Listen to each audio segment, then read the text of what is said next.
Assalamualaikum warahmatullahi wabarakatuh. Hai, selamat pagi teman-teman semua. Sesuai dengan janji gua, hari ini kita akan ngebahas mengenai review IHSG dan beberapa emiten selama seminggu ke belakang dan akan seperti apa seminggu ke depannya mengenai IHSG itu sendiri. Perkenalkan bagi yang baru gabung atau yang belum tahu gua, perkenalkan nama gua Fajar Sidik. Jadi gua adalah founder dari Seni Pasar Modal. Jadi bagi teman-teman yang belum follow atau subscribe dari channel YouTube Seni Pasar Modal, silahkan subscribe Seni Pasar Modal. Di IG-nya pun ada Seni Pasar Modal _ itu, ataupun mau di DM-an nama gue di @fajare_ itu Instagramnya, bisa lihat di situ juga, atau di TikTok juga bisa. Oke, sama aja di mana aja platformnya, yang penting bisa bermanfaat dan bantu teman-teman semua. Clubhouse lagi dicoba sih, cuma masih bingung gimana cara makainya. Gue kira ada pengajian bro. Iya. Gue kira ada pengajian. Nggak, ini soalnya biar suaranya bagus aja gitu. Selama ini suaranya agak-agak jelek gitu kalau di di post di YouTube. Jadi makanya biar suaranya itu bisa terdengar secara jelas. Oke, kita mulai ya review IHSG-nya.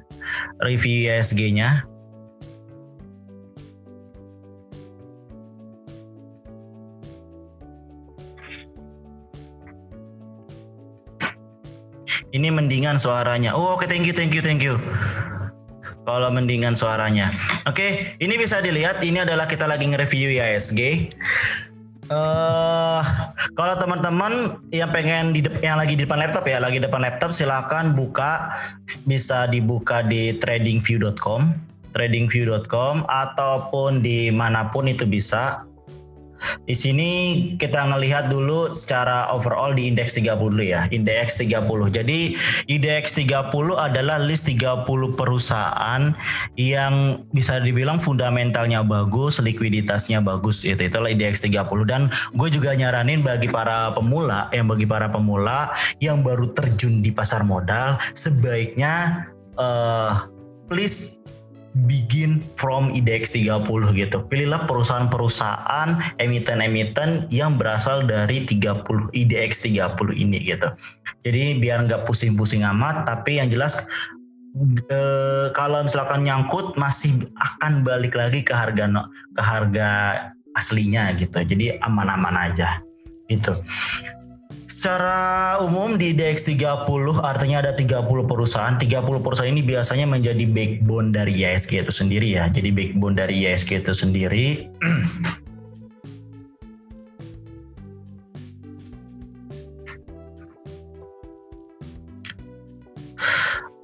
IHSG sendiri dalam seminggu terakhir ya bisa dibilang flat lah ya. Jatuhnya flat, nggak naik terlalu signifikan atau turun terlalu signifikan. Ya mencoba duduk secara nyaman di 6.200 seperti yang udah pernah gua review di beberapa hari lalu di konten TikTok ya. Di beberapa konten TikTok itu udah gua review. Di sini pun kelihatan secara ini ya, IDX 30 dalam bentuk candle. Secara candlenya di hari terakhir di IDX 30 itu ngebentuk Morobozu. Artinya dengan ngebentuk Morobozu itu akan membentuk strong trend untuk sesaat. Artinya besok hari Senin itu masih ada potensi untuk yang namanya hijau untuk di IDX 30, backbone-nya di IDX 30 ini.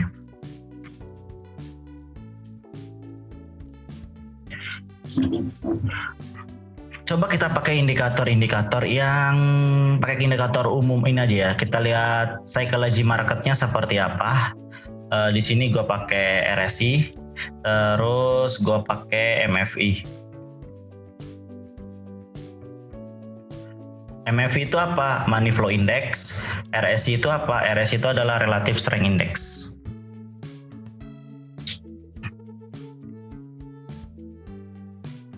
Ini bisa dilihat secara psychology market market itu atau pasar lagi yang mengalami yang namanya harapan kembali muncul setelah beberapa waktu lalu di akhir Januari itu mengalami hopeless ya, banyak yang ARB selama 5 hari beruntun itu bahkan itu mengalami ARB, tapi sekarang udah mulai bangkit lagi kepercayaan dari para market, khususnya para retail, udah mulai kembali lagi.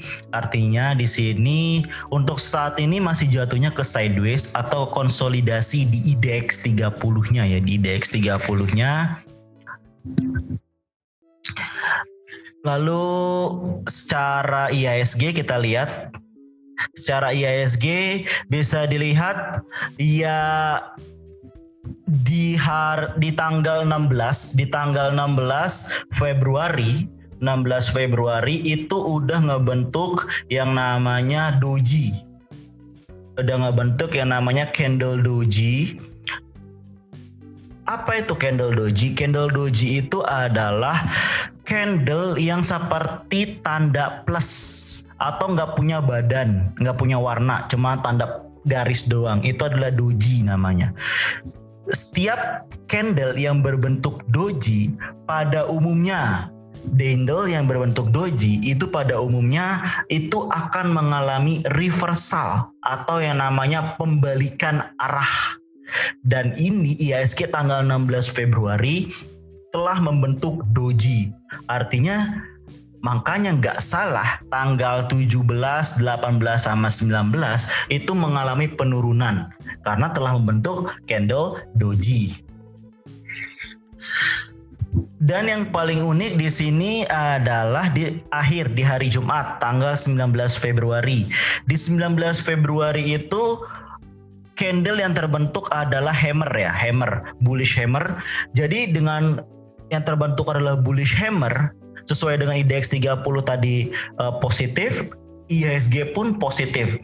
Artinya potensi besar atau kecenderungan besarnya hari Senin itu akan dibuka dengan yang namanya hijau. Itu yang akan terjadi IHSG selama hari Senin nanti, hari Senin. Sedangkan di sini kalau kita ngelihat apa yang terjadi selama seminggu nanti itu adalah di minggu ketiga ya, minggu keempat di bulan Februari. Minggu keempat di bulan Februari secara hukum bandarmologinya masih termasuk yang namanya masih termasuk yang namanya hukum masih termasuk yang namanya hukum window dressing sampai bulan Maret, artinya Februari Maret lah. Artinya di sini masih ada potensi untuk yang namanya tadi duduk di 6.200 dan lain sebagainya. Balik lagi ke daerah sini di daerah berapa nih?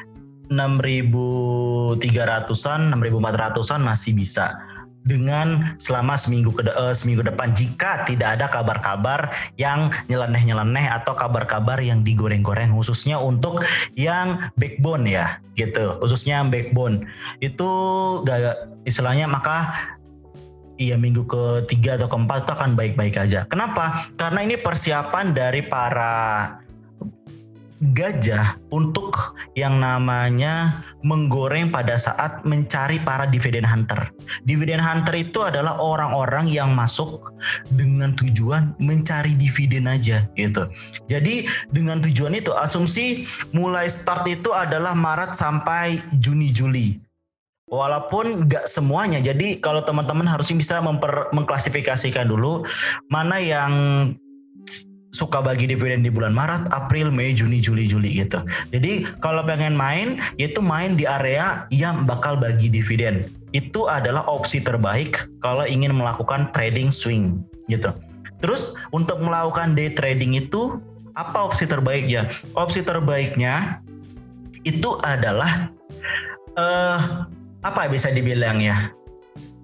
Teknik sederhana ya. Jadi bandarmologi itu sebenarnya ada cakupannya luas gitu ya untuk menggunakan teknik-tekniknya. Tapi teknik sederhananya untuk main day trading itu adalah nunggu atau istilahnya lihat jam 9 IHSG hijau apa enggak. Lihat candle di hari sebelumnya, bentuk candlenya seperti apa. Itu mempengaruhi apa yang akan terjadi besoknya atau yang akan terjadi selama hari tersebut bursa buka gitu. Jadi yang pengen day trading silakan mempelajari bentuk-bentuk candle, khususnya candle-candle yang bullish gitu, candle-candle yang bullish atau candle-candle reversal. Jadi candle-candle bullish atau candle-candle reversal itu silahkan dipelajari.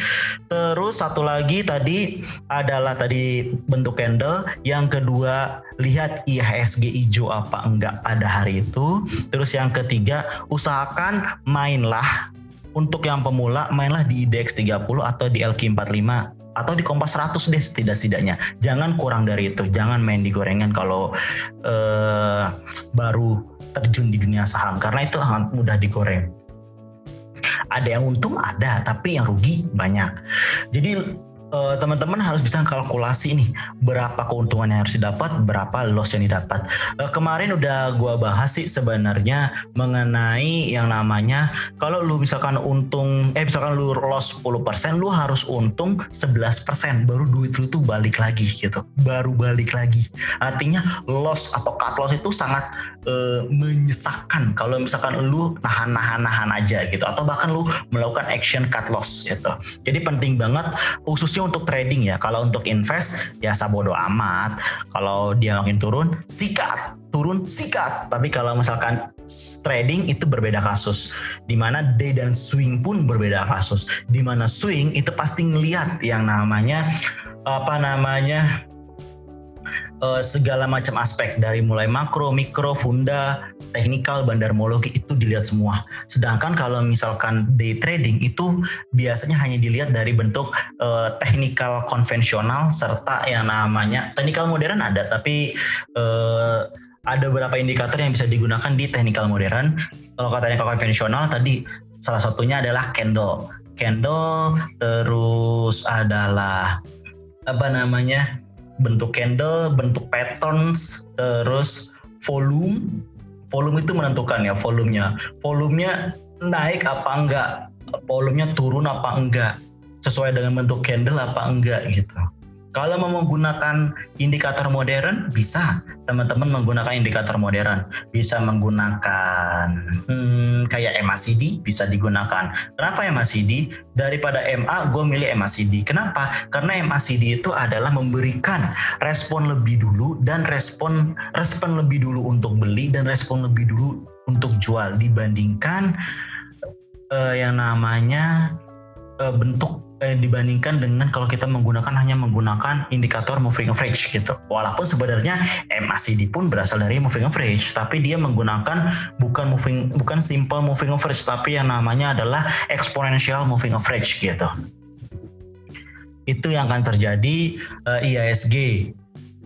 Jadi feeling gue nggak bakal dengan volumenya masih konsolidasi sih, masih di antara 6.200 lah untuk selama seminggu ke depan. Jadi untuk TikTok swing untuk seminggu itu masih oke-oke aja gitu. Untuk day trading harus benar-benar diperhatikan tadi yang udah gue kasih masukan untuk apa yang dilihat ya. Oke, sekarang kita lanjut ke bedah emiten ya. Apa yang mau dibedah? Ya emitennya. Bang, bedanya eksponensial sama simple apa bang? Oke, bedanya eksponensial sama simple. Jadi eksponensial itu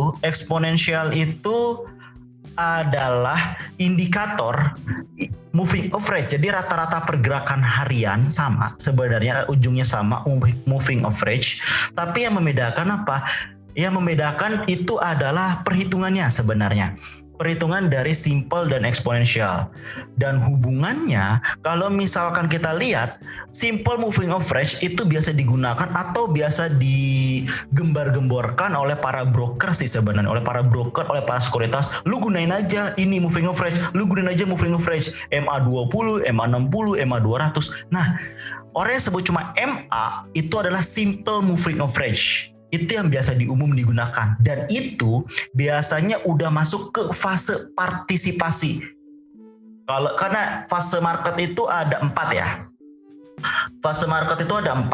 yaitu adalah fase akumulasi, partisipasi, distribusi, serta terakhir decline. Nah, MA itu adalah partisipasi, udah masuk fase partisipasi. Sedangkan kalau misalkan apa tadi ya namanya exponential moving average itu baru akan masuk ke fase partisipasi gitu.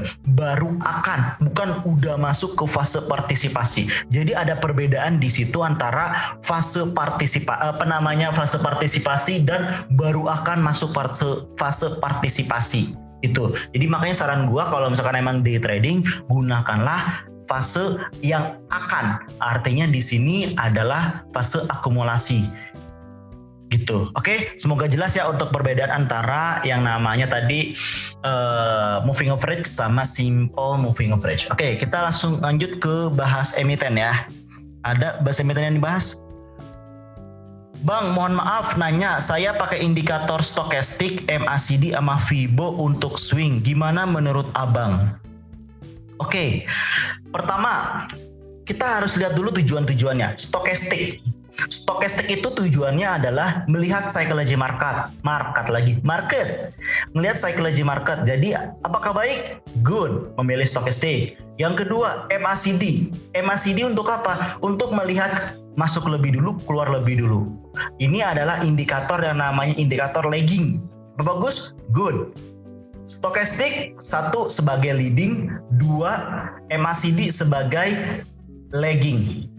Bagus. Jadi nggak ada yang bertabrakan di sini. Yang terakhir Fibo. Fibo fungsinya apa? Fibo fungsinya untuk melihat area supportnya berapa, area resistennya berapa. Jadi kita dengan mengetahui area, maka di sini kita akan mengetahui berapa sih risk dan reward yang harusnya kita dapat gitu. Jadi ini so far so good pemilihan indikatornya. Yang salah kadang itu apa? Udah menggunakan stokastik, menggunakan RSI, menggunakan MACD, dan menggunakan MA. Lu mau sombong apa lu bego? Kasarnya gitulah. Karena ini bertabrakan nih, fungsinya ini bertabrakan gitu. Stokastik RSI sama-sama ngeliat psychology market. Pilihlah salah satu, nggak usah sosok sombong pengen milih dua gitu biar kelihatan keren gitu ya. MACD sama MA sama aja fungsinya. Pilihlah salah satu, jangan masuk ke dua-duanya atau menggunakan dua-duanya indikator gitu. Oke, so far so good menggunakan tadi indikator stokastik, MACD dan Fibo untuk swing. Oke, ada lagi pertanyaan? Bedah emiten atau request emiten? ICBP, oke kita bedah ICBP ya. ICBP, bentar. Ada.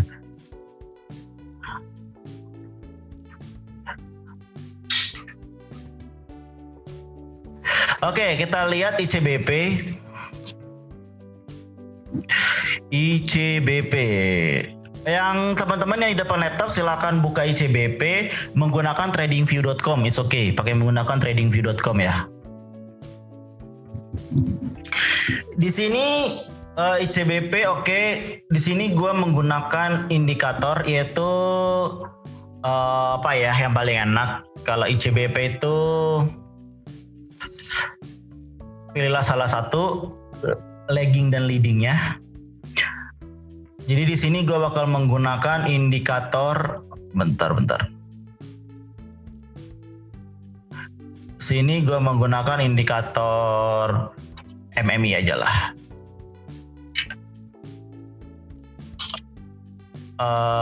RSI deh. RSI Relative Strength Index. Terus MFI. Oke.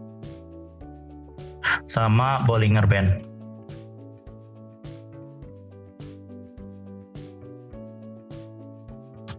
Nah, bisa dilihat di sini kalau misalkan teman-teman lagi di depan laptop ya, di depan laptop di tradingview.com bisa teman-teman lihat di sini secara teknikal, ini secara teknikal artinya di sini kita ngelihat apa yang akan terjadi di hari Senin ya, apa yang akan terjadi di hari Senin, di area selama seminggu, RSI dan MFI. RSI, psychology marketnya itu berada di titik terendahnya, yaitu di angka 30. di psychology marketnya di titik psychology itu di 30, bisa turun ke 20, bisa banget. Jadi masih ada potensi untuk turun lagi untuk ICBP. Terus untuk MFI itu masih dibilang habis distribusi ya. Sekarang masih galau lah, mau naik mau turun. Di sini masih bingung mau naik atau mau turun gitu untuk MFI sendiri atau Money Flow Index. Dan kalau kita menggunakan indikator Bollinger Band itu sudah berada di daerah yang namanya adalah lower band. Jadi Bollinger Band terbagi menjadi 3, ada upper band, terus middle band, dan lower band. Upper band itu adalah titik resisten. Middle band bisa menjadi titik resisten, bisa menjadi titik support, tergantung strategi yang digunakan.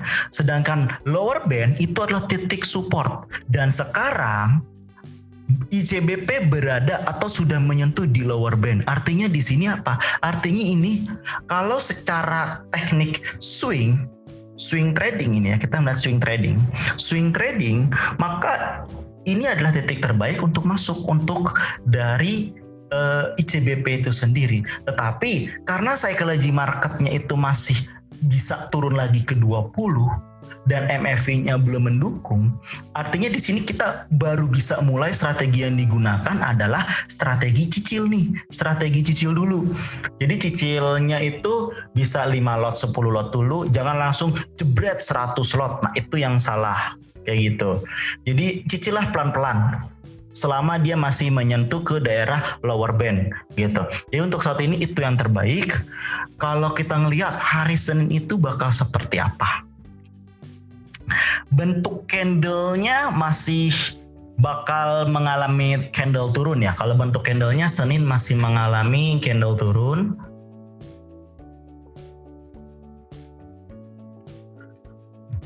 Masih mengalami candle turun.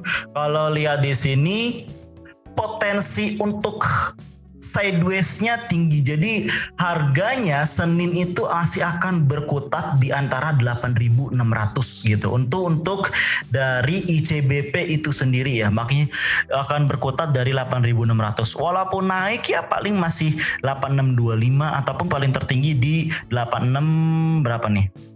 8650. Jadi akan berkutat masih di area 8.600 gitu.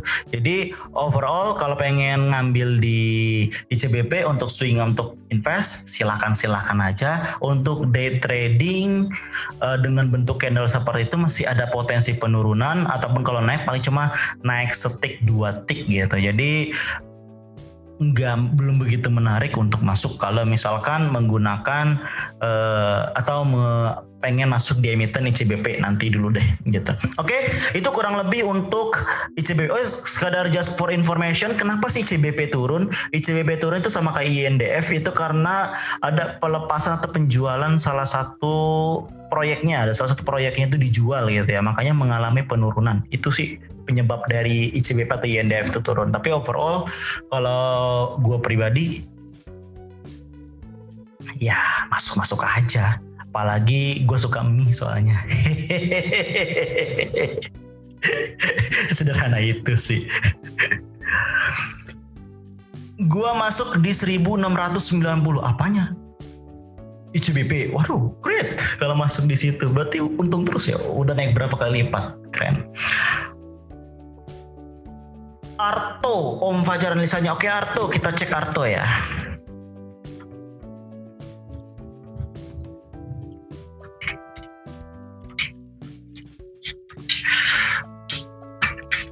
Arto. Oke, Arto untuk daily trading saran gua jangan. Kenapa? Karena di sini gue masih menggunakan indikator RSI ya. Gue masih menggunakan RSI dan Bollinger Band. Di sini menunjukkan indikasi bahwa Arto itu sudah jenuh terhadap jenuh beli, udah menjenuh beli. Jadi potensi turunnya untuk Bang Arto apakah masih ada? Masih gitu. Jadi kecenderungan bisa digoreng pun bisa gitu, bisa turun bisa untuk dari Arto. Walaupun secara money flow index itu masih tinggi banget ya. Jadi Iya, sifatnya mungkin 40-60. 40-nya itu naik, 60-nya itu dibanting sama si gajah atau si bandar gitu. Terus untuk swing, kita lihat untuk swing. Untuk swing secara psychology market itu masih namanya melebihi dari titik psikologis di 80. Aduh, kalau udah melebihi dari titik psikologis 80 itu biasanya seri-seri ngeri-ngeri sedap, mudah banget untuk digorengnya. Dan secara Bollinger Band pun itu sudah melebihi upper band. Jadi potensi turunnya pun masih sangat tinggi. Jadi kalau gua apakah masuk untuk di swing? Jawabannya gue nggak bakal masuk Arto di swing. Arto ini saingannya BMRI sama BBNI lah ya, tapi harganya udah terlampau tinggi. Kalau gue daripada masuk Arto, mendingan masuk BMRI atau BBNI lah, kayak gitulah. Dimana yang jelas lah, banknya jelas, ini segala macam lah ini. Dan harganya naik sampai 9.300 dalam waktu berapa ini masuknya ya? Gila, cuma dari bulan November. Bulan November itu harganya cuma di 2.600, sekarang harganya 9.300. Artinya di sini benar-benar permainan gajah. Be careful aja. Untuk invest nggak bagus, untuk swing apalagi nggak bagus gitu. Jadi kalau untuk day trading ya bisalah copet-copet dikit. Tapi kalau untuk swing sama invest itu saran dari gua jangan masuk sama sekali gitu untuk di Arto. Tapi yang bikin gue heran, kenapa nggak viral ya? Kenapa yang viral di para netizen itu adalah Antam, Breeze, film kayak gitu. Padahal ini Arto naiknya gila loh, 2.600 ke 9.300, 5.000 rupiah. Wow. Coba punya emiten di harga itu ya. Coba gue cenayang ya, hebat kali. Gue bakal naik saham ini ke 9.375.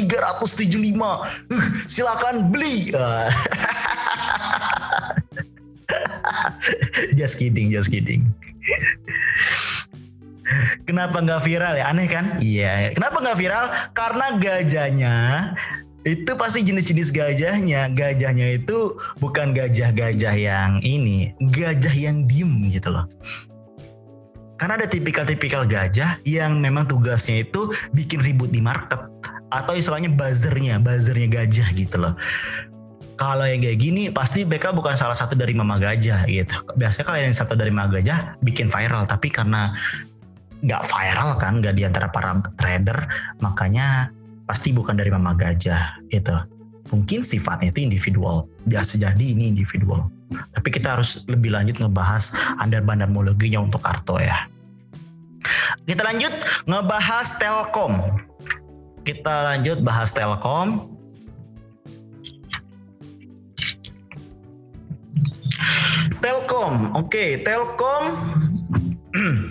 Telkom menarik.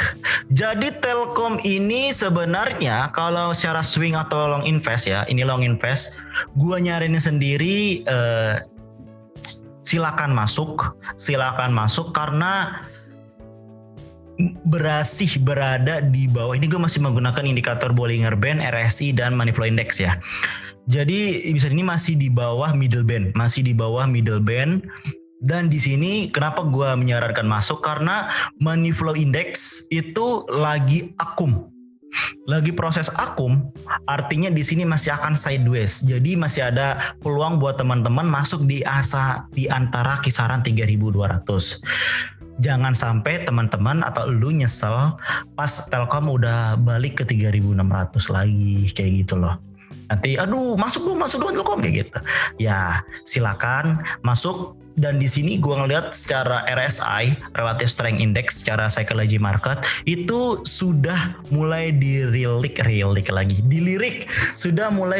oleh para retail. Udah mulai masuk di para retail dengan kayak gini. Mungkin gak dalam jangka waktu lama lagi Telkom bakal rebound dari penurunannya yang ya nggak parah-parah banget sih, biasa-biasa aja gitu loh. Gitu untuk swing ya. Jadi untuk swing selama dia masih di bawah 3.200 silakan masuk aja gitu. Jadi selama 3.200 di bawah silakan masuk aja, tahan. Jualnya kapan? Jualnya saat dia menyentuh di kisaran berapa nih? 3.600 itu untuk swing. Tapi kalau long invest justru makin bawah makin hajar, apalagi Telkom. Oke. Terus untuk daily trading kita lihat ya. Untuk daily trading apa yang akan terjadi di hari Senin nanti? Yang terjadi di hari Senin nanti adalah hijau untuk Telkom. Itu jawabannya. Kenapa gue berani ngomong hijau untuk Telkom? Karena di sini RSI-nya masih di area semangat beli, MFI-nya money flow index-nya lagi tinggi-tingginya gitu. Dan bentuk Bollinger Band-nya pun nganga terbuka gitu. Jadi potensi atau kecenderungan naiknya untuk hari Senin itu hijaunya tinggi banget. Jadi kemungkinan mungkin hijaunya itu sekitar 70% hijau, 30% merah. Itu yang terjadi kalau untuk daily trading. Jadi apakah bisa masuk watchlist? Jawabannya bisa banget masuk watchlist gitu. Itu yang terjadi untuk Telkom ya. Semoga bermanfaat. Liatin hoki bang. Oke, hoki. Hoki emiten beras dari mana ya? Hoki itu dari Lampung ya. Hoki secara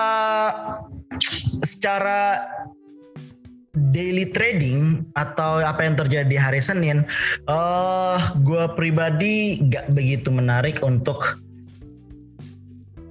hoki. Jadi potensi kedepannya hoki gimana untuk hari Senin? Kecenderungan besarnya itu bakal flat di 282 gitu.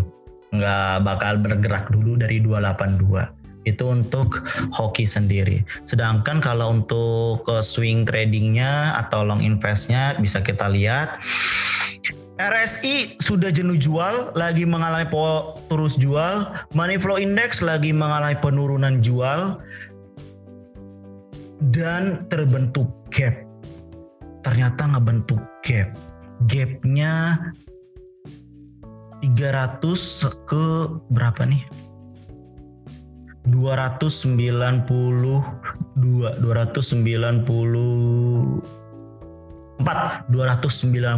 terbentuk gap. Dengan terbentuk gap kayak gini artinya strong downtrend. Maka terbentuk penurunan yang cukup signifikan, mungkin balik ke 226 itu sangat-sangat mungkin gitu. Jadi untuk hoki sendiri, untuk swing atau long invest untuk saat ini jangan masuk dulu karena pisau itu baru dilepas dari tangan gitu, sedangkan kalau untuk daily trading pun itu gak menarik sama sekali gitu. Jadi carilah emiten lain lah kalau udah kayak gitu tanda-tandanya. Oke. Kita lanjut agro. Wih gila, dari kemarin banyak nanya agro ya. Agro adalah Bank Rakyat Indonesia Agro Niaga. Oke, kita ngelihat secara swing trading. Secara swing trading so far so good. Akan mengalami masih potensi naiknya, apakah masih ada? Masih di dalam bentuk candle-nya.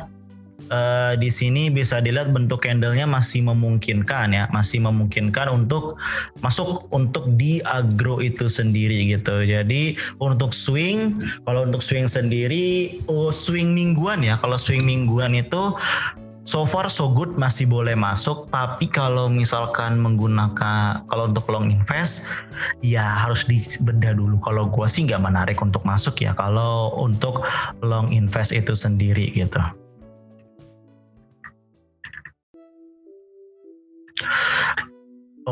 Terus kita lihat secara ininya. Bentar, relative strength index.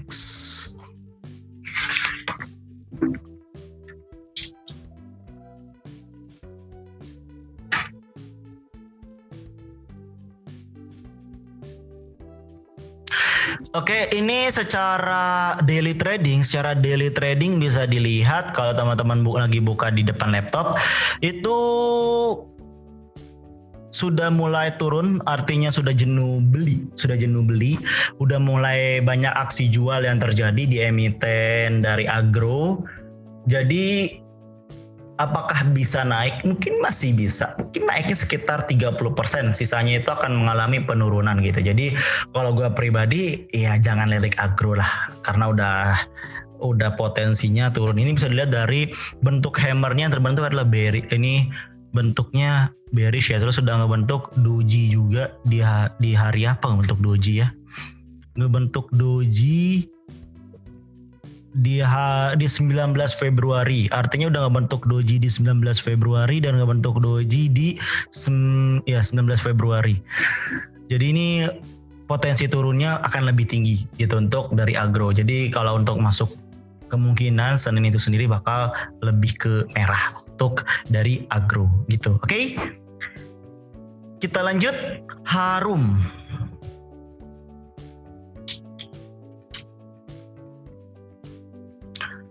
Harum Energy. Oke, mining ya. Kalau mining, silakan psychology market yang digunakan adalah daripada RSI lebih baik adalah Commodity Channel Index gitu. Kita ganti ini dengan CCI bentar.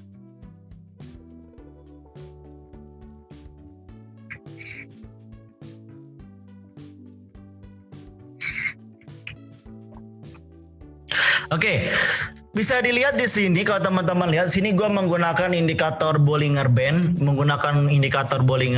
dan menggunakan indikator Commodity Channel Index, cuma pakai leading dan lagging gitu.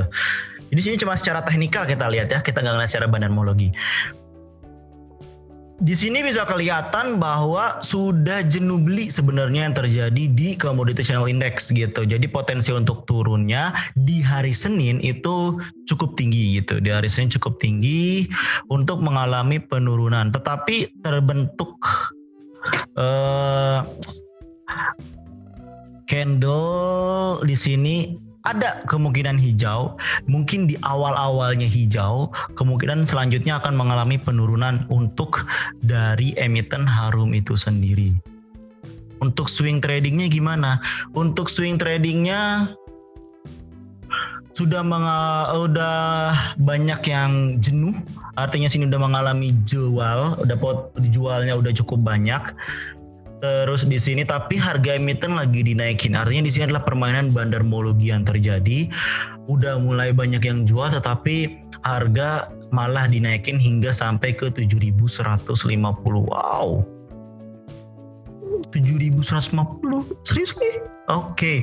Gue pernah punya Harum di 900 tahun 2018 BTW.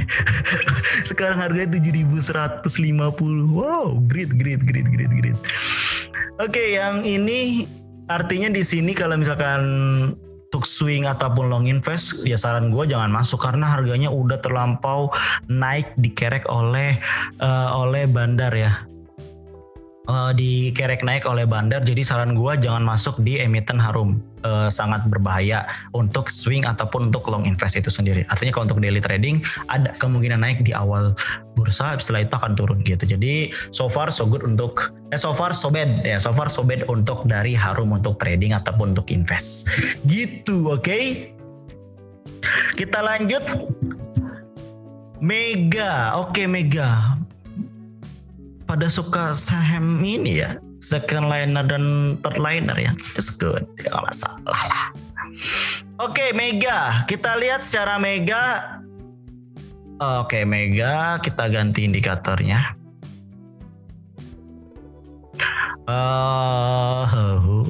Gue mau pakai oscillator aja lah. Oscillator.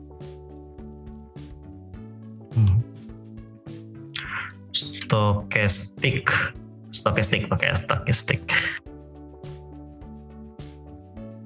Di sini gue pakai stokastik ya. Jadi Bang Mega gue pakai stokastik, mau ganti indikator aja. Apakah ada pertimbangannya? Nggak ada. sesuai kenyamanan aja itu sih. Karena setiap bank itu beda-beda soalnya. Sini gue pakai stokastik sama Bollinger Band, bisa dilihat di sini sudah mengalami Golden Dead Cross.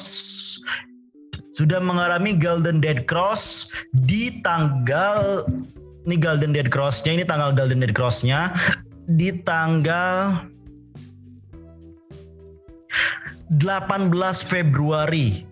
Jadi kalau udah mengalami Golden Dead Cross, potensi turunnya lebih tinggi untuk swing ataupun invest. Jadi be careful, jangan masuk dulu kalau misalkan memang pengen ngelirik di saham Mega itu be careful karena kayak tadi pisaunya itu baru dilepas gitu, jadi akan jatuh. Be careful nyangkut di harga tinggi gitu. Itu untuk dari emiten Mega. Harus entry di harga berapa? Kalau gua pribadi, bentar kita lihat harus di entry di harga berapa. Kalau gua pribadi baru pengen masuk di Mega itu sendiri kalau harganya itu 5.100. Harganya 5.100 mungkin menarik masuk, atau gue sebenarnya harus ngeliat fundamentalnya juga ya atau bandarmologinya. Tapi kalau pure hanya teknikal, gue ya 5.100 lah, itu toleransi gue. Kenapa? Karena setelah lewat 5.100 itu naiknya gila-gilaan, dan 5.100 adalah support terkuatnya saat ini dari Bank Mega gitu. Oke, kurang lebih itu mengenai Mega. Sekarang jam 10.53. Oke, dikit lagi ya.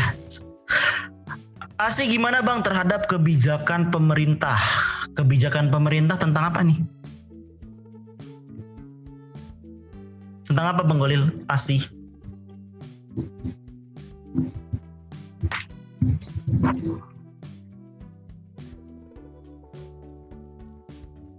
Bang Golil? Halo Bang Golil. Wah, ada kabar. Oke, kita lanjut. Oh, tentang pajak. Oh, pajak kendaraan. Oh iya, yang pajak kendaraan 0% ya. Pajak kendaraan 0%. Sebenarnya itu pengen apa ya?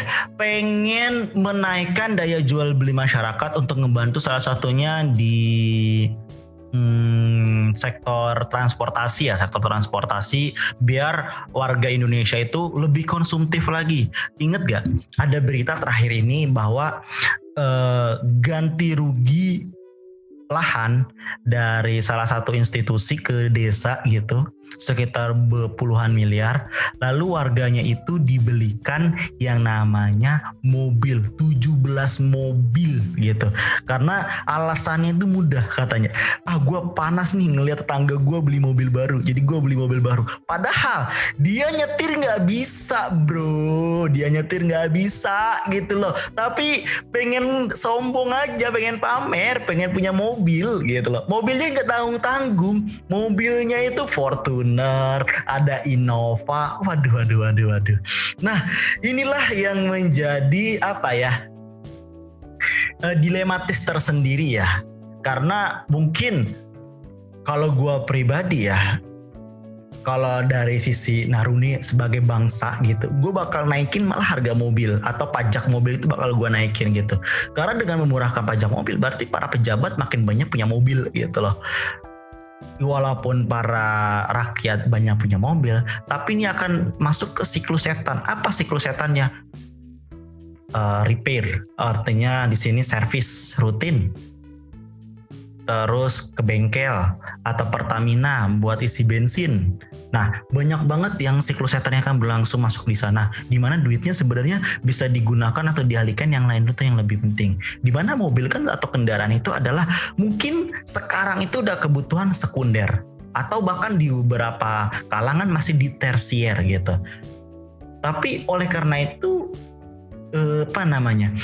dengan isu di mana pajaknya itu 0%, ya gue pribadi sendiri kalau sebagai anak bangsa ya sedih ngelihatnya gitu. Tapi kalau misalkan sebagai sisi investor, ya ini makanan empuk. Ini meningkatkan daya minat masyarakat untuk menghabiskan uang secara konsumtif dengan membeli mobil-mobil tersebut gitu. Dengan mobil-mobil tersebut artinya penjualan bisa naik lagi gitu. Apakah dampak positif ke ASI? Enggak hanya ke ASI dampak positifnya. Dampak positifnya banyak, enggak hanya ke ASI. ASI salah satunya akan mengalami dampak positif. Positif lainnya siapa? Yang berada di sekitar sana, GJTL, karena dia berlaku sebagai ban. Terus ada lagi apa lagi? Kalau GJTL artinya kan karet, artinya sini perkebunan karet pun akan naik. Jadi siklusnya itu banyak tuh yang akan berrelated kalau misalkan memang daya jual belinya masyarakat naik gitu. Oke, terakhir ya, udah jam 10.57. Bang, sama rekomendasi dong buat diinvest. Oke, yang pertama gue bakal nunjukin. Jadi ini silakan dicatat ya, dicatat.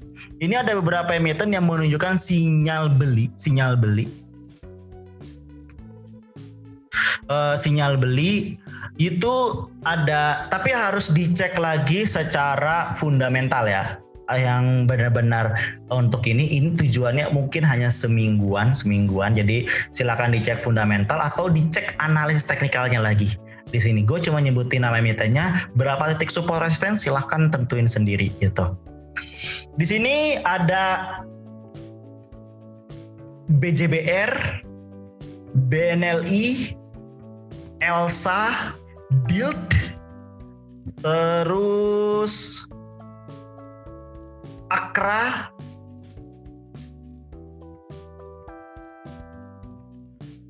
VRNA. Itu untuk yang istilahnya menunjukkan sinyal beli. Yang menunjukkan sinyal jual, kalau yang punya emiten ini silakan untuk prepare.